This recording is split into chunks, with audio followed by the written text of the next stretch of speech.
Swadikap, good afternoon once again. Today is Thursday, the 28th of January, 2021. And first of all, thank you to Dr. Apisamai, who gave the briefing just now in the Thai language version. So for me today, as always, I have the English language summary of the daily press briefing here at the CCSA.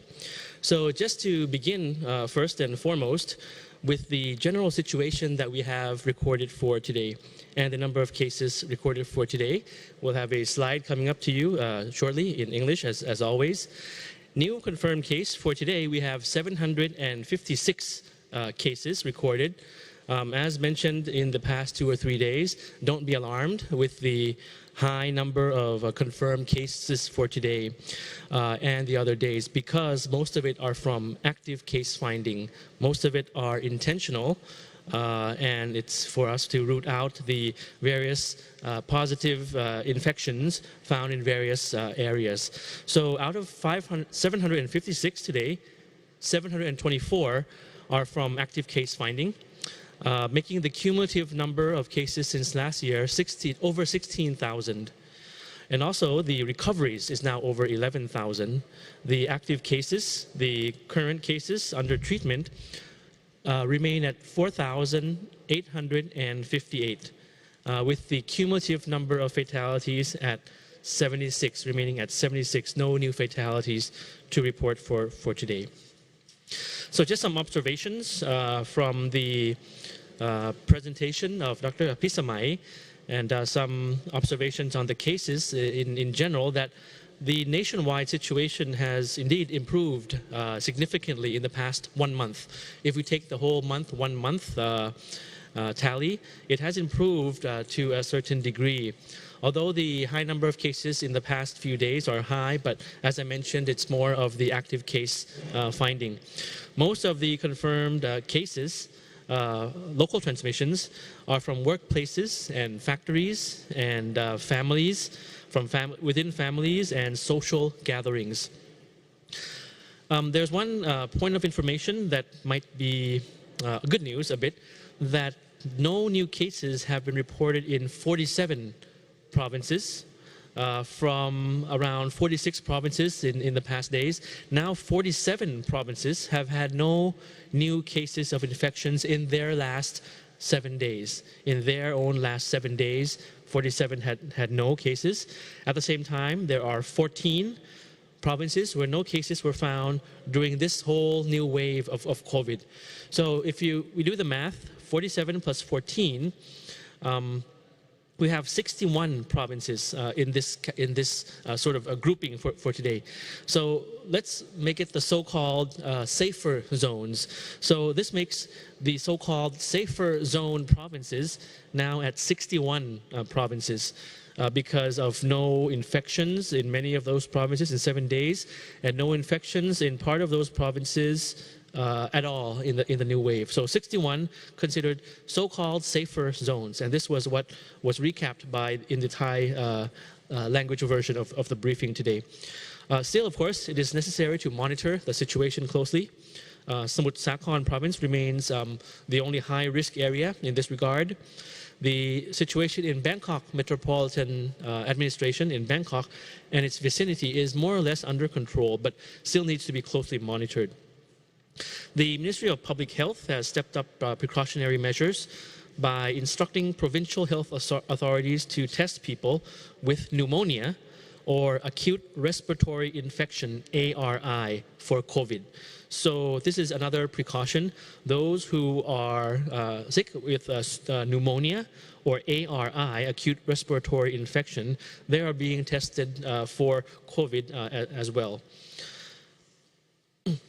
On the measures and announcement for relaxing of measures, as mentioned yesterday, we'll be having tomorrow a general CCSA meeting wherein all the relaxation of measures will be confirmed and ironed out and announced. So particularly regarding the reopening of schools, of educational institutions, yesterday the Minister of Education signed the announcement on the reopening of educational institutions following the improvement of the situation. This is reference to the earlier announcement instructing all educational institutions affiliated with or under the supervision of the Education Ministry, both public and private, formal and informal, in 28 provinces to be closed.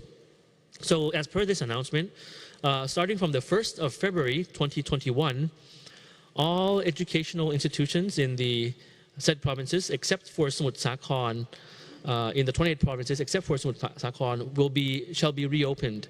To provide teaching and learning, all institutions will strictly comply with the COVID prevention measures prescribed by the Health Ministry. For those in Bangkok and vicinity like Nonthaburi, Samut Prakan province, Nakhon Pathom, Pathum Thani provinces, there is an additional measure wherein the daily maximum number of students per classroom shall not exceed 25.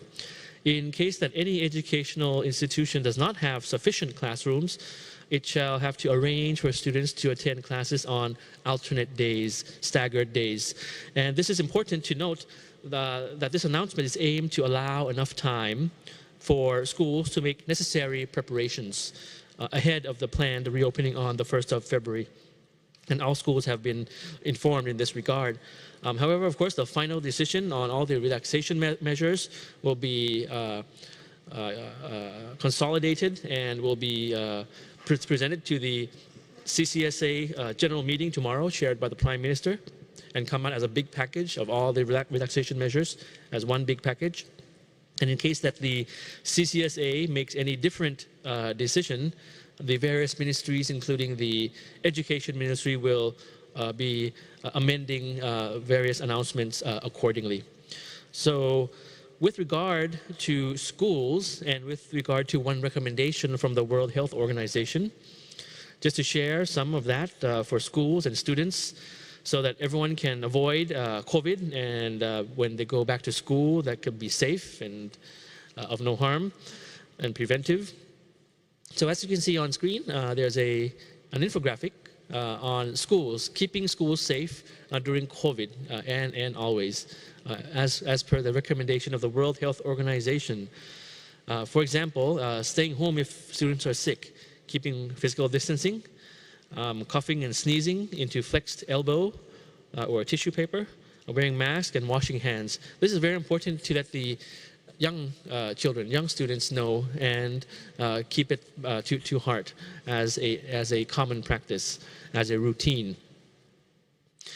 Also, there is a slide information from the WHO regarding what the educational facilities should be focusing on in terms of ensuring the prevention of the spread of COVID, such as ensuring that sick students do not come to school, ensuring regular hand washing, disinfecting the school surfaces, desks, and all the like daily, providing water, sanitation, and waste management facilities that are appropriate, cleaning and decontamination procedures, and promote physical distancing and mask use. It's very important because, of course, the number of students in schools around the country, and particularly in the 28 provinces, are very numerous. And it would be very harmful if our children, our students, do not abide by these recommendations, do not follow these recommendations, and in turn create a wider infection if the complacency steps in. So just some information regarding there were some inquiries actually received on social media from the English language community. Sometimes we see that on our social media, various platforms of other agencies as well, or the foreign ministries' social media, and we take those questions and we answer it on air so that everyone can hear the answer. So there's one question received from an expat in Pattaya, Chonburi province, asking when the restrictions will be lifted. The question was in terms of business, in the business dimension of it, so that businesses will not be affected further. So as mentioned yesterday, the issue of relaxation and restriction of measures is very important. It could have a significant effect on various sectors of society. So we have to be very, very careful and very, very balanced in our approach. So following the graduate improvement, the measures effective until the end of January, but starting from the 1st of February, many provinces will have the prerogative to review their situation specific to their respective provinces, and we will be able to modify the various measures to fit their current setting. So this means that provincial governors could announce the easing or lifting of particular restrictions as appropriate with the advice of health authorities. So please be patient. The 1st of February is only a few days away. It's next week. And as I mentioned earlier, 31st of January was our cutoff date in analyzing all of the implementation, all of the measures, the effectiveness of all the measures, the compliance with all the measures. So most likely on the 1st of February, provinces will have more flexibility to lift various restrictions, which are varied in different provinces. So currently, about 80 to 90% of transmissions are concentrated or found in Samut Sakhon and parts of Bangkok and surrounding areas. While in the rest of the country, we have been able to control the spread of the virus quite effectively. If you saw the maps shown in the presentation of Dr. Apisamai just now, a lot of the areas have become white, or if you colored it green, the safer, so-called safer zones that I mentioned.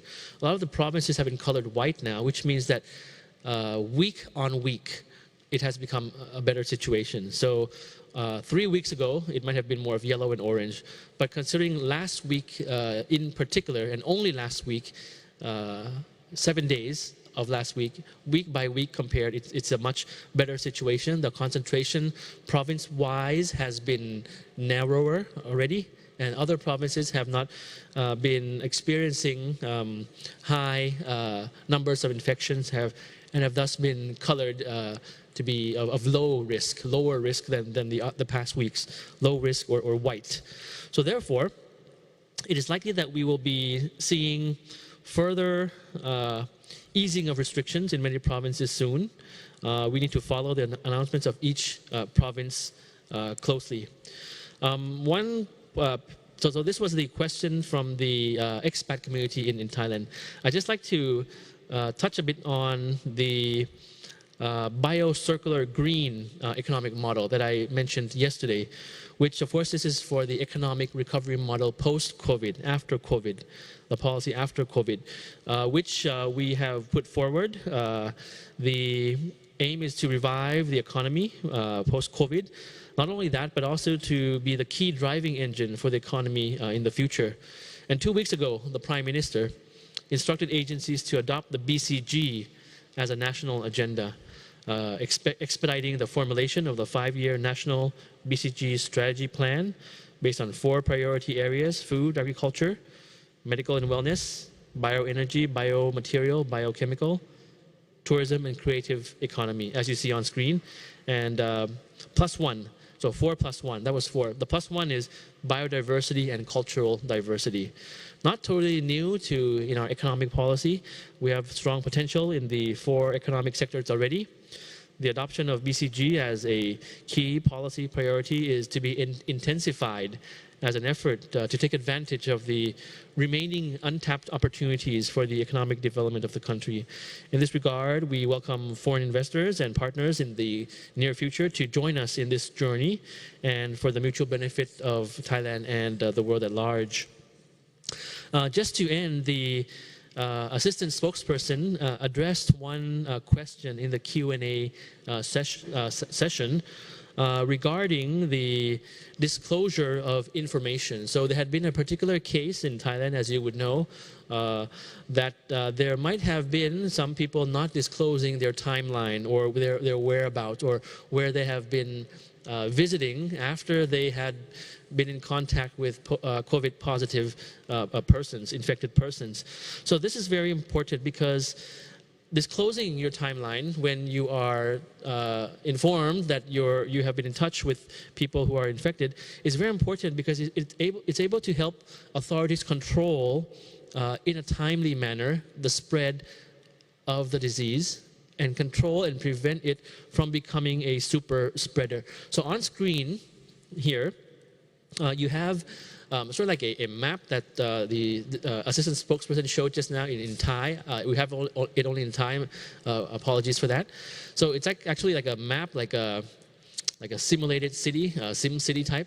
But basically, it's a hypothetical timeline of what could possibly happen if you meet with a person that is COVID positive and you continue on your journey to meet people without disclosing information, without taking the appropriate measures. So it goes on this route from A, B, C up to K, and the endless possibilities of A, meeting his family, which is B, in the house in C, and then meeting office mates in D, buying food from street vendors, street food in E there, etc. Or coming out to eat lunch, even though he or she knows that he is at risk, for example, or while waiting for the results of the COVID swab test, for example, right?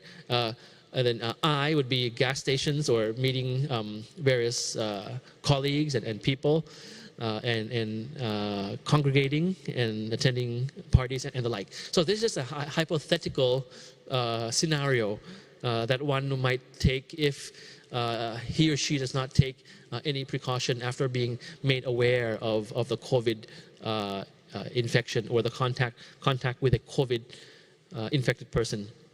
So it's very important. The Department of Disease Control has reiterated time and time again that the behavior of people who are found to be at COVID risk is very important.